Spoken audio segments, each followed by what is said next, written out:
This is for Year 10 methods pathways. When you look at exercise 5.6, 5.6 is all about the factorizing method using cross products. Now we're familiar with cross products like these, so we've got 1a. Let's do question 1a. 8x squared plus 7x plus 6. In the traditional cross products, we need to find two numbers that multiply to give you 6, but add to give you 7. So I can go, oh, I know, the cross product must be 6 and 1, because 6 plus 1 is 7, and 6 times 1 is 6. So I can directly go x plus 6, x plus 1, and that's my factorization. Now, that's all in good, but that only applies to something called monic quadratic trinomials, meaning quadratics with 3 terms, and it's got a coefficient. The x squared term has only got a coefficient of 1. Okay. Remember how I said that for a monic quadratic trinomial, you always have to have the coefficient of x squared being 1. If it's not, then you need to take a factor out and factorize it that way. However, in this exercise, we're going to learn about non-monic quadratic factorizations, meaning that instead of having a 1 in front of the x squared, we can start to have numbers in front of the x squared and still factorize it using cross product methods.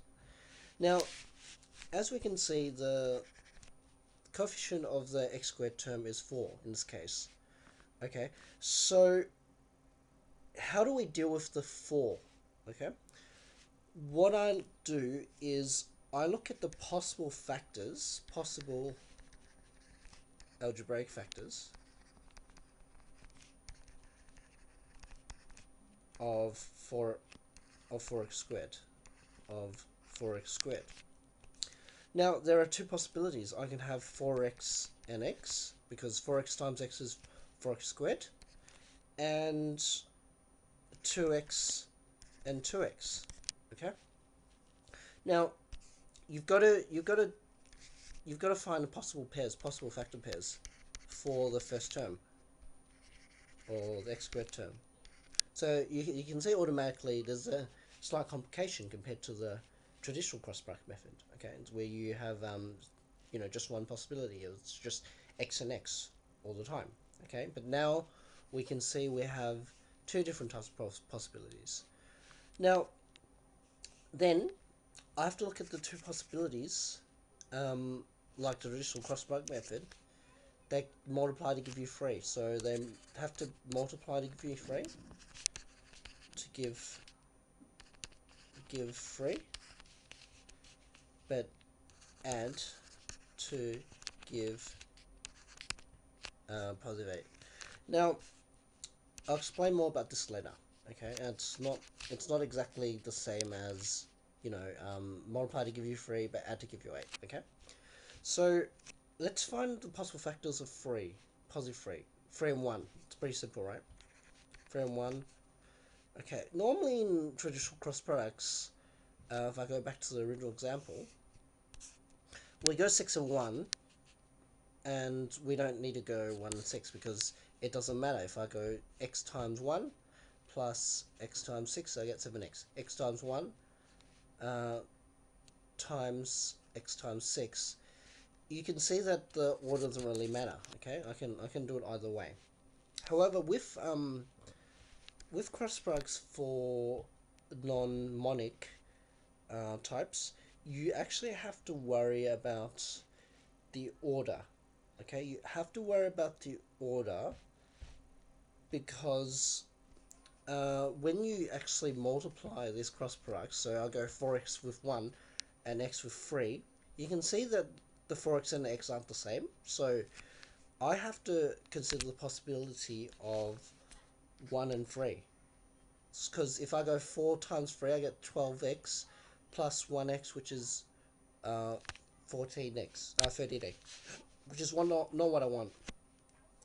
if I use the first combination, I go 4x times 1, 4, plus 3x. That doesn't work either. That's 8x. Not 8x, that's 7x, okay? So these two combinations don't work. Let's try the other possibility, 2x and 2x, okay? Let's try to see if it works. 2x times 3, 1, 1 In this case, it doesn't really matter because we've got 2x and 2x on both sides. It's kind of symmetrical, okay? So it doesn't really matter the order, but this certainly does. So 2x times 3 is 6x, plus 2x is 8x. Okay, that combination works, okay? So you've got to physically actually do the cross product. So 2x times 3, 6x, plus 2x times 1, 8x. So we can double confirm that it works. Now for the test, I expect you to put twice, just so that you know that they both work. Then what you do is you read across. Okay, you read across what the factors are. So you go 2x is with 1, and 2x is with 3. 2x is 1 is with 3.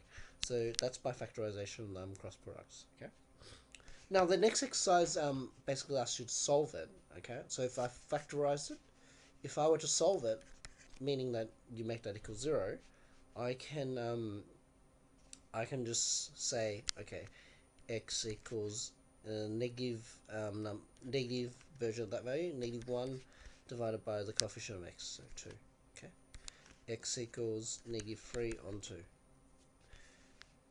Okay, so the idea of cross products, the only real difference is that your number at the front's not always going to be 1. So you've got to find the possible factors that give you the x squared term, and then when you do the cross products, you've got to find out all the possibilities. So let's do another example. Okay, I know I'm talking quite a lot about the first example. Let's do another example. Okay, let's do 1e. Okay, so we've got 10y squared plus 13y plus 4. Now, this method can be a bit more complicated, okay? Because we've got more possibilities, okay? So 10y squared, we've actually got 3 possible ways to get 10y squared, okay? So the first possible way is 10y times y. The second way is 2y, 5y. And the third way, do I have a third way? No, we don't really have a third way, okay? So it's 10y and y, and 2y and 5y. Alright, let's find the factors of positive 4. Alright, so positive 4, we have 1, 4, 4, 1. So 1, 4, 4, 1. The middle term's not negative, so we don't need to consider negatives. But if there were negatives, that makes life even a bit more complicated, because we have to consider the options of negatives and positives. Okay, so let's work these out. Which one obviously does not work? Okay, so you can use your common sense. I did the first one listing out all the possibilities, but you may not have to. Okay, so common sense, this one doesn't work. Okay, because automatically I know that 10y times 4 gives me 40. That already blows the possibility out of water, because we want only 4 to 13y. So that doesn't work. Okay, big cross there. 10y plus 4. 4y, no. That's 14y. Let's try this one. 2y. 2 times 4 is 8. 8 plus 5 times 1, which is 5. So 8 plus 5 is 13. So that works. Okay, double check it. 2 times 4 is 8. 8 plus 5 is 13. So that works. You can check the last one if you really feel the urge to. So 2 times 1 is 2. 4 times 5 is 20. So automatically that blows out of the water. So my resulting factor would be 2y plus 1, 5y plus 4, if I were to solve it, so this is the factorization.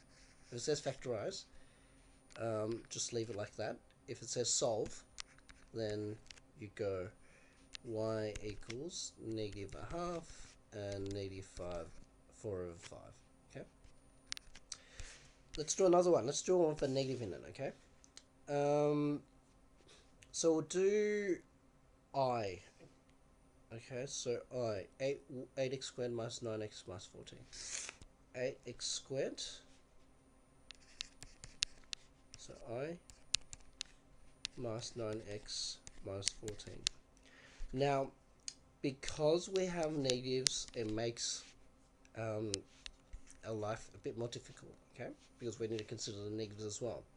So again, I'm looking at the possible factors of the x squared term. I can have 2x and 4x. I can have 8x and x. Alright. So, what are my possible factors of negative 14 that multiply give you 14 but add together give you negative 9? Now, so we can have 7, 2, 2, 7, but however, they could be, either one could be negative, okay? So you need to do it like this, okay? So you need to consider the negatives on each one and the flipped version of each one. So you can have 7, 2, but a negative on the 2. You can have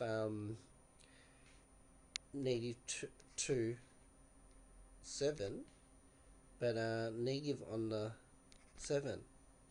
Okay, so there are many possibilities when you have negatives involved. Okay, let's get a sense of which one gives us negative 9, or whether whether any of these factors work. So 2 times 2 is 4. 4 minus 28. No, that's obviously out of the water. I can cross that out.